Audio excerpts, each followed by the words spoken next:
হোজাই জিলাৰ লামডিং নৌখুটিত পঞ্জীয়নবিহীন হুণ্ডাই বাহনত চোৰাং কাঠ সৰবৰাহকাৰীয়ে উদিলিৰ পৰা নৌখুটি দিশে আহি থকা অৱস্থাত নৌখুটি আৰক্ষীয়ে মূল্যৱান চন্দন কাঠৰ টুকুৰা জব্দ কৰে।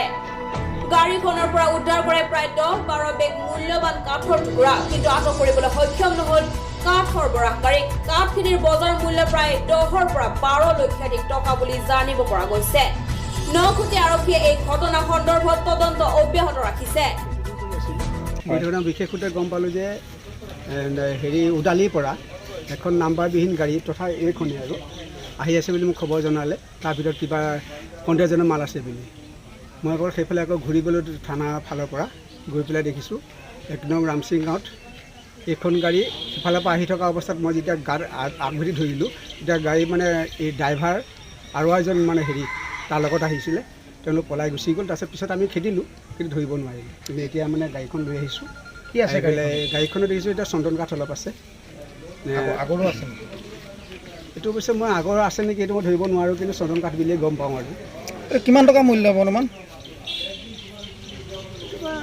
10-12 লাখ কিবা এটা হ'ব চাগৈ বোধহয়, কিমান কেজি কিন্তু মইতো নাজানো। অকল কাঠে নে আৰু কিবা পাইছে? বেলেগ একো নাই। কি বস্তা আছে?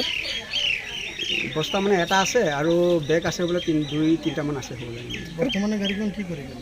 বৰ্তমান এইটো মানে আমি চমুটো কেছ ল'ম, আৰু এই বিষয়টো মানে মই আমাৰ SP ছাৰ আৰু DSP ছাৰ সকলোকে মই বিচাৰিছোঁ, সকলোকে জনাইছোঁ।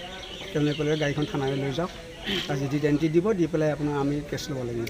ক'ৰ পৰা আনিছে গম পাইছে নেকি? ৰামসিং ক'ৰ পৰা আনিছে মই এতিয়া কোনো মানুহ পোৱা নাই এতিয়ালৈকে।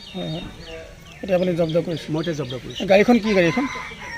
গাড়ীখন এলটো নেকি? এইখন I-20 I-10 ন? হুণ্ডা I-20 নাম্বাৰ নাই কিন্তু গাড়ীখনত। লামডিঙৰ পৰা ৰাতুল মুখাৰ্জীৰ ৰিপৰ্ট 7 News Now।